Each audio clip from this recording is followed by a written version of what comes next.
Okay, health സൈക്കോളജിയില് introduction പാർട്ടാണ് കൊടുത്തിരിക്കുന്നത്. So അവിടെ ഈ കീവേഡ്സ് എനിക്ക് തോന്നുന്നു ആ ചാപ്റ്ററിനകത്തുള്ള മെയിൻ ആയിട്ടുള്ള കാര്യങ്ങളാണ് പറഞ്ഞിരിക്കുന്നതെന്ന് തോന്നുന്നു അല്ലെ. ആരെങ്കിലും ഈ നോട്ട്സ് ഗോ ത്രൂ ചെയ്തായിരുന്നോ?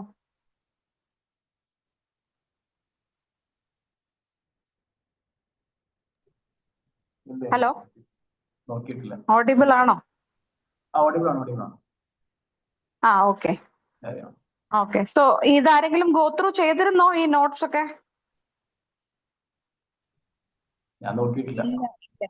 ഇല്ല. ഓക്കെ ഓക്കെ ഓക്കെ, കുഴപ്പമില്ല. നമുക്ക് ജസ്റ്റ് ഒരു ഇൻട്രഡക്ഷൻ പാർട്ട് ഇപ്പൊ നോക്കാം. അപ്പൊ എനിക്ക് പെട്ടെന്ന് തീരും തോന്നുന്നു. ഒരുപാട് ഇലാബറേറ്റ് ചെയ്തിട്ടില്ല, വളരെ ജസ്റ്റ് മാത്രമേ ഇതിനകത്ത് കൊടുക്കുന്നുള്ളൂ. അറ്റ്ലീസ്റ്റ് നമുക്ക് എന്തെങ്കിലും ഒന്ന് തലയിലിരിക്കാം, പിന്നെ നമുക്ക് ഡെവലപ്പ് ചെയ്ത് എഴുതാമല്ലോ. അല്ലെങ്കിൽ വലിച്ചുവാരി എഴുതാനുള്ള സമയവും നമുക്ക് കിട്ടുമെന്ന് തോന്നുന്നില്ല. 2 മാർക്സ് അല്ലേ? 2 മാർക്സും എന്താ എത്രയാ? 1 മാർക്ക് അല്ലെ? 2 മാർക്സും 4 മാർക്സോ? ഓക്കെ, എന്തായാലും സാല്യൂട്ടോജെനസിസ്, അതിനകത്ത് പറയുന്ന കീവേഡ്സിനകത്ത് സാല്യൂട്ടോജെനസിസ് എന്നൊരു ടേം, അതായത് കോയിൻഡ് ബൈ ആരൻ ആന്റൺസ്കി. അത് വി എനിക്കൊന്ന് സൈലന്റ് ആണെന്ന് തോന്നുന്നു. ആന്റണോസ്കി. The term salutogenesis refers to എന്താണ്? ഒരു medical approach focusing on factors that support human health and wellbeing. അതായത് പ്രിവെൻഷൻ, ഒരു ഡിസീസ് ഓറിയന്റഡ് ആയിട്ടല്ല. ഇത് മിയർലി ഫോക്കസിങ് ഓൺ എന്താണ്? Supporting human health and wellbeing എന്നുള്ളതാണ് പുള്ളിക്കാരൻ കോയിൻ ചെയ്തിരിക്കുന്ന ഒരു ടേം, സാല്യൂട്ടോജെനസിസ്. അതായത് സാലു എനിക്കൊന്ന് സാലു എന്ന് പറയുന്നത് ഹെൽത്തും, ജെനസിസ് എന്ന് പറയുന്നത് നമുക്കറിയാം അല്ലെ, ആരംഭം എന്നുള്ളതാണ്. സോ ഓക്കെ, അത് ഞാൻ ഇതിനകത്ത് കണ്ടില്ല. ഓക്കെ, സോ അതാണ് ഇതോ ജെനസിസ് എന്ന് പറയുന്നത് സ്റ്റാർട്ടിങ് അല്ലെങ്കിൽ ബിഗിനിങ് എന്നുള്ളതാണ്. ഒറിജിൻ എന്ന് പറയാം, ഒറിജിൻ ഓഫ് ഹെൽത്ത്. അതാണ് സാല്യൂട്ടോജെനസിസ് എന്നതുകൊണ്ട് അർത്ഥമാക്കുന്നത്. സോ ഇതൊരു ഹോളിസ്റ്റിക് ഹീലിംഗ് ആണ്. അതായത് rather than healing A patient അല്ല സിംറ്റംസ്. നമ്മൾ അലോപ്പതിയിൽ നോക്കുമ്പോൾ അത് കൂടുതലും മോർ ഓവർ അത് സിംറ്റമാറ്റിക് ട്രീറ്റ്മെന്റ് ആണ്. പക്ഷെ ഈ ഒരു മെഡിക്കൽ അപ്രോച്ച് എന്ന് പറയുന്നത് ഹോളിസ്റ്റിക് അപ്രോച്ച്, അതായത് ഫിസിക്കൽ, മെന്റൽ, സ്പിരിച്വൽ, പിന്നെന്താണ് എൻവയൺമെന്റൽ ഓർ ഇമോഷണൽ അങ്ങനെയുള്ള എല്ലാ ആസ്പെക്റ്റും കവർ ചെയ്യുന്ന രീതിയിലുള്ള ഒരു ഹോൾസം വെൽബീയിങ്ങിനെ കുറിച്ചാണ് ഇത് പറയുന്നത്. Rather than on factors that cos disease, അതാണ് പത്തോജെനസിസ്. അതായത് ഒരു ഡിസീസിന്റെ കാരണങ്ങളും അതെങ്ങനെ ഉണ്ടായി ആ ഫാക്ടേഴ്സ് ഒക്കെ നമ്മൾ അതിന്റെ പുറകെ പോകുന്നതിന് പകരം ഇത് കംപ്ലീറ്റ്ലി നമ്മുടെ എന്താണ് ഹെൽത്തിനെ കുറിച്ചും വെൽബീയിങ്ങിനെ കുറിച്ചുമുള്ള ഒരു മെഡിക്കൽ ഒരു ഏരിയ ആണ്, അല്ലെങ്കിൽ അതിനെ ബന്ധപ്പെടുത്തിയുള്ള ഒരു കാര്യമാണ് salutogenesis. It is concern with the relationship between health, stress, coping. Salutogenesis provides a holistic approach to help by considering the physical, emotional, social and spiritual aspects of human experience. Okay, etiology എന്ന് പറയുമ്പോൾ എനിക്ക് തോന്നുന്നു medical ഫീൽഡിലോ അല്ലെങ്കിൽ biological ആയിട്ടുള്ള കാര്യങ്ങളൊക്കെ നമ്മൾ പഠിക്കുമ്പോൾ ഈറ്റിയോളജി നമ്മൾ കാണാറുണ്ട് അല്ലെ. ഈറ്റിയോളജി എന്ന് പറയുമ്പോൾ എന്താണ് വെച്ചാൽ കോസ്. നമ്മളൊരു ഡിസീസിനെ കുറിച്ച് പഠിക്കുമ്പോൾ അതിന്റെ ഒരു ഹെഡിങ് ആണ് ഈറ്റിയോളജി. ഈറ്റിയോളജി എന്ന് പറഞ്ഞാൽ കോസ് ആണ്. It is the study of causation, origination or reasons behind the way that things are or the way they function, or it can refer to the causes themselves.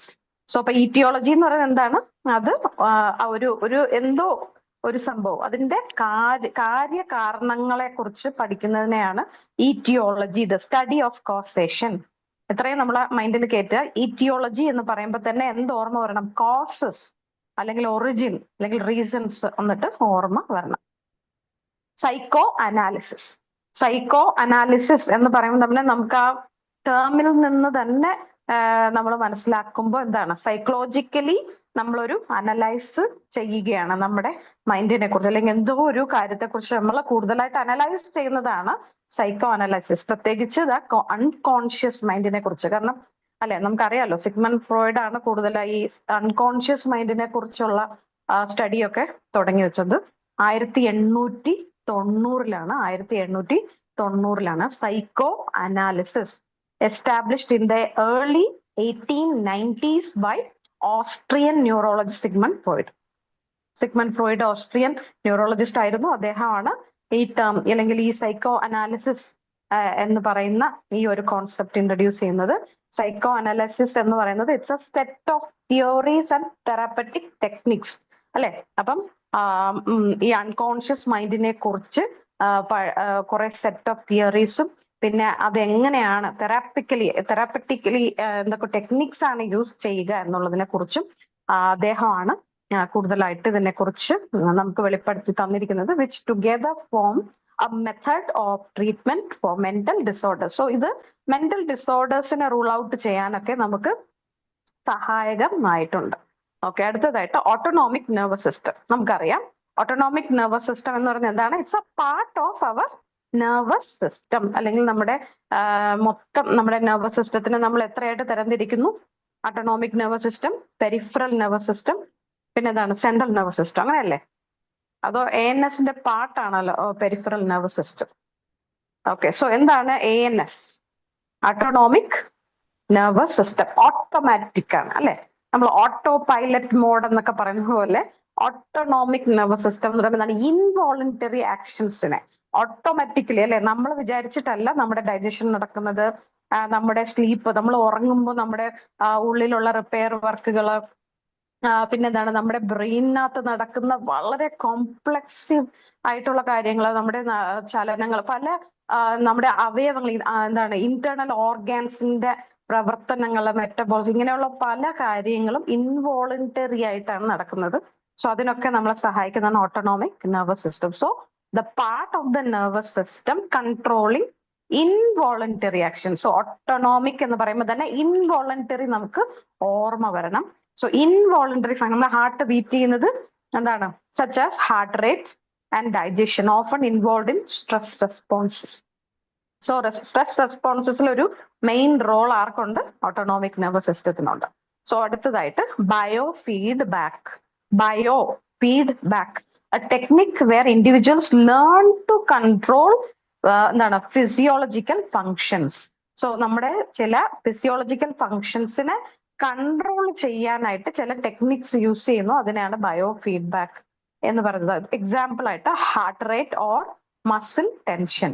ഇതിനെക്കുറിച്ച് വേറെ ആർക്കെങ്കിലും എന്തെങ്കിലും കൂടുതലായിട്ട് അറിയാമെങ്കിൽ പറയാവുന്നതാണ്.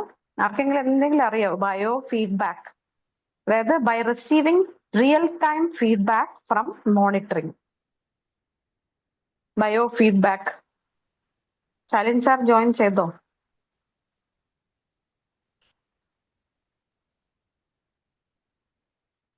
ഹലോ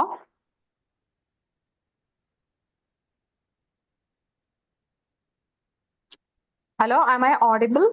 ഒരു റെസ്പോൺസ് ഒന്നും കിട്ടുന്നില്ല.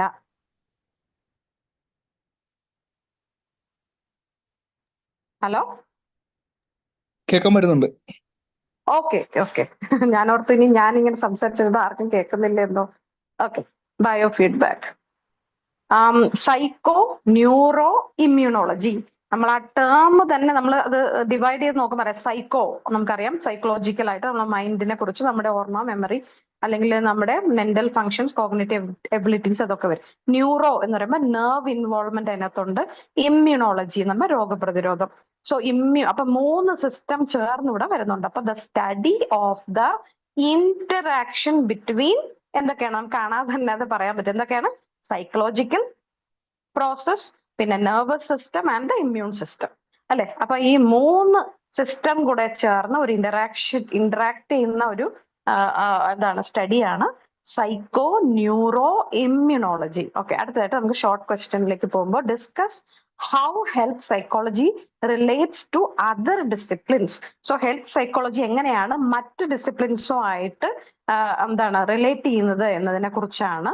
അതെനിക്ക് തോന്നുന്നു കുറച്ച് ഷോർട്ട് ആൻസർ ആണ്. നമുക്ക് 2 മാർക്സിനൊക്കെ വന്നാൽ ഇത്രയൊക്കെ തന്നെ എഴുതാനേ പറ്റുള്ളൂ എന്ന് തോന്നുന്നു. ഹെൽത്ത് സൈക്കോളജി കണക്ട്സ് വിത്ത് എന്തൊക്കെയാണ്? Medicine, sociology, public health. എന്തിനാണ്? To understand how behaviour, emotions and social factors influence health and disease management. It helps in lifestyle modification, patient care and mental health support. നമുക്കറിയാം, നമ്മൾ ക്ലാസ്സുകളിലൊക്കെയും പഠിച്ചപ്പോൾ നമുക്ക് എന്തിനാണ് ഈ health psychology എന്ന് നമ്മൾ പഠിച്ചിരുന്നു അല്ലെ. പേഷ്യന്റ് കെയർ, ഒരു ഡിസീസ് ഡയഗ്നോസ് ചെയ്ത് കഴിയുമ്പോൾ ക്യാൻസർ ആണെന്ന് അറിഞ്ഞു കഴിയുമ്പോൾ ആ പേഷ്യന്റ് ഗോ ത്രൂ ചെയ്യുന്നതായ ആ ഇമോഷണൽ സ്റ്റേറ്റസ്, അവരുടെ ആ ഒരു ഇമോഷണൽ ഹെൽത്ത്, അവരുടെ ഒരു മെന്റൽ ഹെൽത്തിനൊക്കെ നമ്മൾ എന്ത് ചെയ്യും? നമ്മൾ ഒരു കെയർ കൊടുക്കുന്നു, അല്ലെങ്കിൽ അതിനെ സപ്പോർട്ട് ചെയ്യാൻ അവരുടെ ആ ഒരു കോപ്പിംഗ് സ്ട്രാറ്റജീസ് അല്ലെ, പല സ്ട്രെസ് ഒക്കെ എന്താണ് അവർക്ക് മാനേജ് ചെയ്യാൻ പറ്റുന്ന രീതിയിൽ നമ്മൾ അവരെ സഹായിക്കുന്നുണ്ട്. സോ ഈ ഹെൽത്ത് സൈക്കോളജി എങ്ങനെയാണ് മറ്റു ഡിസിപ്ലിൻസുമായിട്ട് കണക്ട് ചെയ്തിരിക്കുന്നത്? അത് എന്ത് ചെയ്യും? നമ്മുടെ അവരുടെ to understand how behaviour, emotions and social factors influence health and disease management. എങ്ങനെയാണ് ഇപ്പൊ നമ്മുടെ ബിഹേവിയർ ആയിട്ടുള്ള മറ്റൊരാളുടെ ബിഹേവിയർ നമ്മുടെ മെന്റൽ ഹെൽത്തിന് അല്ലെങ്കിൽ നമ്മുടെ എന്താണ് ഫിസിക്കൽ ഹെൽത്തിനെ എങ്ങനെ അത് അഫക്ട് ചെയ്യുന്നു, അല്ലെ ഇമോഷൻസിന്, അല്ലെങ്കിൽ മറ്റു സോഷ്യൽ ഫാക്ടേഴ്സ് അല്ലെ, എന്താണ് നമ്മുടെ എൻവയൺമെന്റ്, നമ്മൾ ആയിരിക്കുന്നതായ സമൂഹവുമായിട്ട് എങ്ങനെയാണ് അത് നമ്മളെ നമ്മുടെ ഹെൽത്തിനെയും ഡിസീസിനെയും ഒക്കെ അത് ഇൻഫ്ലുവൻസ് ചെയ്യുന്നത് എന്നുള്ളതും അതിനെങ്ങനെ മാനേജ് ചെയ്യാം എന്നുള്ള കാര്യങ്ങളൊക്കെ നമുക്ക് ഹെൽത്ത് സൈക്കോളജി ഇതിനോട് ഇന്റർ കണക്ട് ചെയ്യുമ്പോൾ അത് ഒരുപാട് ഹെൽപ്പ് ചെയ്യും. It helps in lifestyle modification, patient care and mental health support. Okay, അടുത്തായിട്ട് എന്താണ്? Okay, define health psychology and explain the nature and scope of health. എന്ത് സ്കോപ്പ് ആണ്? Define ചെയ്തിട്ട് അതിന്റെ scope. Health psychology studies how psychological, social and biological factors affect health. എങ്ങനെയാണ് health psychology എന്ന് പറഞ്ഞാൽ എന്താണ്? അതെന്താണ് സ്റ്റഡി ചെയ്യുന്നത്? നമ്മുടെ psychological, social and biological factors എങ്ങനെയാണ് നമ്മുടെ ഹെൽത്തിനെ അഫക്ട് ചെയ്യുന്നത് അല്ലെ. നമ്മളെ മെന്റൽ മൈൻഡ് വൈസ് ആയിട്ട്, അല്ലെങ്കിൽ സോഷ്യലി, അല്ലെങ്കിൽ ബയോളജിക്കൽ, നമ്മുടെ ശരീരത്തിന്റെ ഫിസിയോളജിക്കൽ ആയിട്ടുള്ള പ്രോബ്ലംസ് അല്ലെങ്കിൽ ഫിസിയോളജിക്കലി ഉള്ള ഫാക്ടേഴ്സ് എങ്ങനെയാണ് നമ്മുടെ ഹെൽത്തിനെ ബാധിക്കുന്നത്. സ്കോപ്പ് എന്താണ്? Scope includes disease prevention, health behaviour change, stress management and improving health care systems.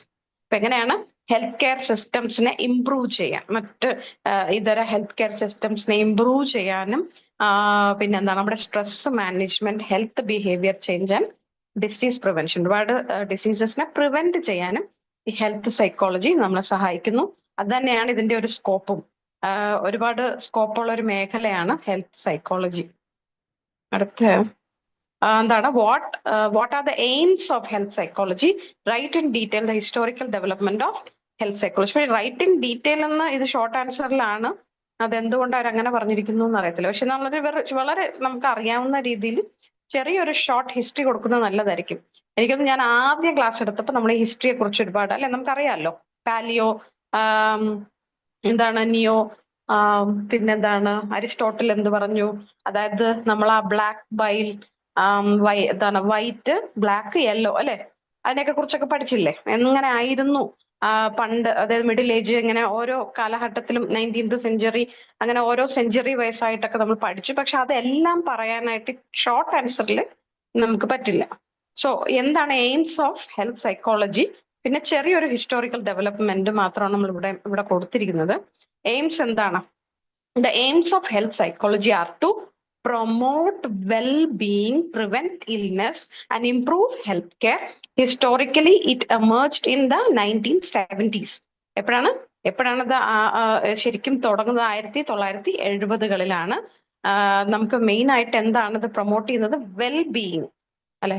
Health psychology എന്ന് പറയുന്നത് തന്നെ ഒരു വെൽ-ബീയിങ്, നമ്മൾ സാലിറ്റോജെനസിസ് എന്ന് പറഞ്ഞതുപോലെ മെയിൻലി എന്താണ് focusing on the well-being and preventing illness, പിന്നെന്താണ് സ്ട്രെസ്, കോപ്പിങ്, ഇതൊക്കെയാണ് ശരിക്കും നമ്മുടെ ഈ ഹെൽത്ത് സൈക്കോളജിക്കകത്തുള്ള മെയിൻ കാര്യങ്ങൾ. നമ്മൾ അത്രയും ഒന്ന് ഈ ഇൽനെസ് എന്താണ് കോഗ്നിഷൻ അല്ലെ, അതൊക്കെ നമ്മൾ കുറച്ചൊന്ന് കോൺസെൻട്രേറ്റ് ചെയ്താൽ ഹെൽത്ത് സൈക്കോളജി വലിയ ഒരു ടഫ് സബ്ജക്റ്റ് ആണെന്ന് തോന്നുന്നില്ല, comparing to the other subjects. Okay, so evolving from a purely medical approach to the psychosocial model. എങ്ങനെയാണ് ഇപ്പോൾ നമ്മൾ പഠിക്കുന്നതായ ഈ ഒരു സൈക്കോളജിക്കലി ഇങ്ങനെ ആയത് എന്നുള്ളതിന്റെ ഒരു ഒറിജിൻ ആണ് നമ്മൾ ആ ഹിസ്റ്റോറിക്കൽ ബാക്ക്ഗ്രൗണ്ടിൽ പഠിച്ചത് അല്ലെ. പണ്ടൊക്കെ ഡെമൻ പൊസസ്ഡ് അല്ലെങ്കിൽ അസുഖം എന്ന് പറയുന്നത് പലതരത്തിലുള്ള തെറ്റിദ്ധാരണകളൊക്കെ അവർക്കുണ്ടായിരുന്നു. പിന്നെ എന്താണ് പിന്നീട് അത് കുറച്ചും കൂടെ എന്താണ് റിലീജിയസ് ആയിട്ട് മാറി. അപ്പം പല ഡിസീസ് ഡെമൻ പോസസ്ഡ് ആണ്, പിന്നെ എന്താണ് വേർജ് ഓഫ് എന്താണ് വേജസ് ഓഫ് സിൻ ആണെന്നും പലതരത്തിലും അത് അതിന്റെ കോൺസെപ്റ്റുകൾ ഉണ്ടായിരുന്നു. അത് പിന്നെ ഫെർദർ എവല്യൂഷൻ പോലെ അതിങ്ങനെ മാറി മാറി മാറിയാണ് ഇപ്പോഴുള്ള ഒരു കോൺസെപ്റ്റിലേക്ക് എത്തിപ്പെട്ടത്. അതാണ് അതിന്റെ പുറക്കത്തെ ഒരു ചെറിയൊരു ഹിസ്റ്ററി എന്ന് പറയുന്നത്. ബയോമെഡിക്കൽ അടുത്ത ചോദ്യം, explain the biomedical model of health. Biomedical model of health.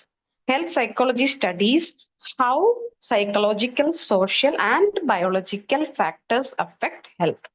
എന്താണ് ഹെൽത്ത് സൈക്കോളജി എന്താണ് പഠിക്കുന്നത്? ഹൗ സൈക്കോളജിക്കൽ, സോഷ്യൽ, നമ്മൾ നേരത്തെ സ്കോപ്പിലാണോ അല്ല ഇത് സോറി ഞാനത് തെറ്റായിട്ട് വായിച്ചു. Okay, biomedical model of health views disease as a biological malfunction and focuses on medical treatments.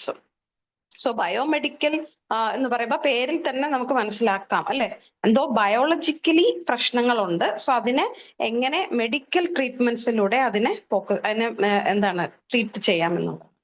So views disease as a biological malfunction, അതായത് ബയോളജിക്കൽ എന്ന് പറയുമ്പോൾ ഫിസിയോളജിക്കലി അല്ലെ, ഫിസിക്കലി നമുക്ക് എന്തോ ഒരു മാൽഫങ്ഷൻ പ്രശ്നം ഉണ്ടായിട്ട് അതിനെ എങ്ങനെ മെഡിക്കൽ ട്രീറ്റ്മെന്റ്സിലൂടെ ട്രീറ്റ് ചെയ്യാം.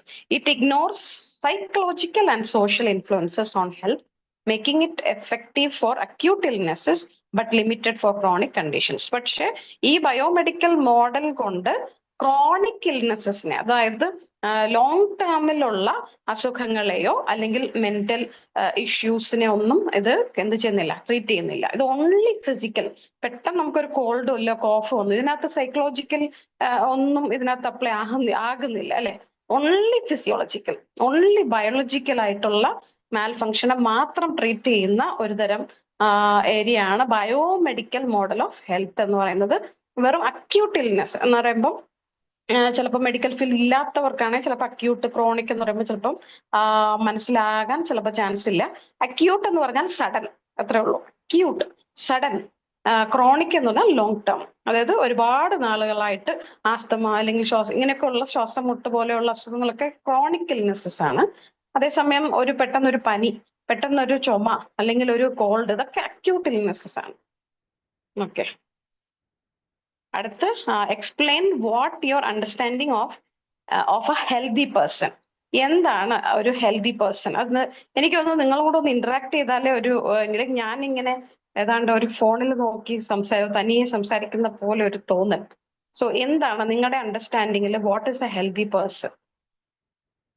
ഇതൊക്കെ നമുക്ക് ഓണായിട്ട് എഴുതാൻ പറ്റുന്ന കാര്യങ്ങളാണ്.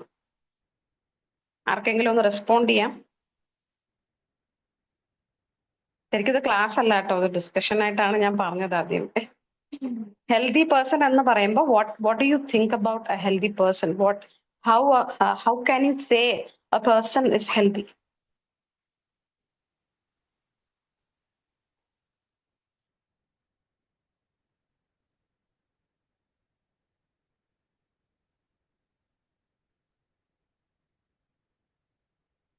Hello,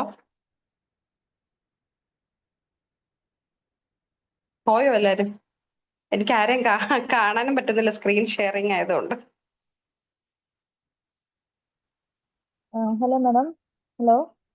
yes, thank you. Okay.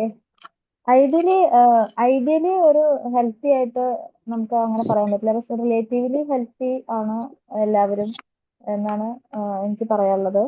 Healthy person എന്ന് പറയുമ്പോൾ ബയോളജിക്കലി ആയാലും ഇമോഷണലി ആയാലും സോഷ്യലി എല്ലാം ഒരു ബാലൻസ്ഡ് ആയിട്ട് പോകുന്ന, എന്താ പറയാ, പത്തോളജിക്കലി അങ്ങനെ അധികം എഫക്റ്റ് ആവാത്ത ഒരാളെ നമുക്ക് എല്ലാം ഒരു ബാലൻസ് ആയിട്ട് കൊണ്ടുപോകുന്ന ഒരാളെ നമുക്ക് ഹെൽത്തി ആയിട്ട് പറയാം.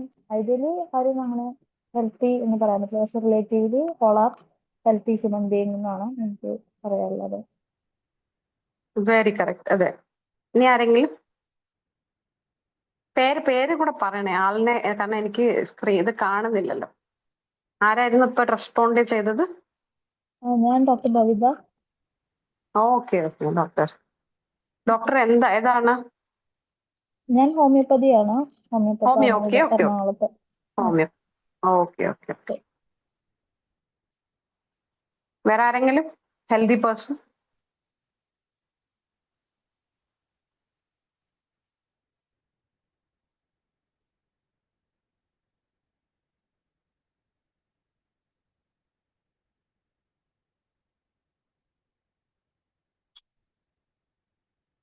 നമ്മൾ ആദ്യം നമുക്ക് മനസ്സിലോ വരുന്ന എന്തായിരിക്കും? ഫിസിക്കലി ഫിറ്റ് ആയിരിക്കണം, മെന്റലി സ്റ്റേബിൾ ആയിരിക്കണം, സോഷ്യലി ആക്റ്റീവ് ആയിരിക്കണം. ഇതാണ് മെയിൻ ആയിട്ട് നമ്മളൊരു ഹെൽത്തി പേഴ്സൺ എന്ന് പറയുന്നത്. ഫിസിക്കലി ഫിറ്റ് എന്ന് പറയുമ്പോൾ it's not merely absence of diseases അല്ലേ?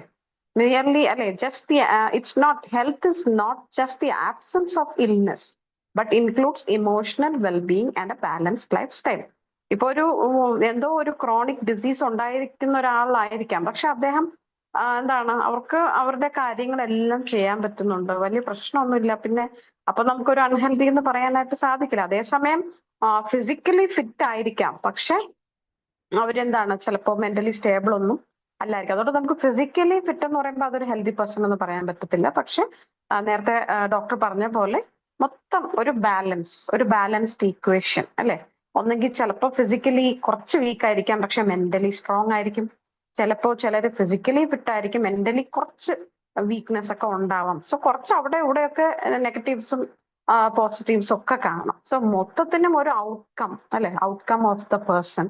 അപ്പോ അവര് ഫിസിക്കലി ഫിറ്റ് ആണ്, ഓക്കെ, നടക്കാൻ, ഇരിക്കാൻ, ഓടാൻ ഒക്കെ പറ്റുന്നുണ്ട്, മെന്റലി സ്റ്റേബിൾ ആണ്, ആൻഡ് സോഷ്യലി നല്ല ആക്റ്റീവ് ആണ്. ഇത്രയും ആവുമ്പോൾ തന്നെ ഒരു ഹെൽത്തി പേഴ്സൺ എന്ന് നമുക്ക് പറയാൻ പറ്റും. ഇറ്റ്സ് നോട്ട് അല്ലെ, നമുക്ക് ഒരിക്കലും ആബ്സെൻസ് ഓഫ് ഇൽനെസ്, ഒരു രോഗവും ഇല്ലാത്ത ഒരാളിനെ നമുക്ക് കണ്ടുപിടിക്കാൻ വളരെ ബുദ്ധിമുട്ടാണ്. ഒന്നെങ്കിൽ അവർക്ക് എന്തെങ്കിലും ഒരു മെന്റലി എന്തെങ്കിലും ചെറിയൊരു മാൽ ഫങ്ഷൻ ഉണ്ടാകാം, അല്ലെങ്കിൽ ഫിസിക്കലി ആവും. സോ ആരും വിതൗട്ട് ഡിസീസ് എന്ന് പറയാൻ നമുക്ക് അങ്ങനെ പറയാൻ സാധിക്കില്ല. ഓക്കെ, സോ ലോങ് ക്വസ്റ്റ്യൻസിലോട്ട് പോകുന്നതിന് മുമ്പ് എനിക്ക്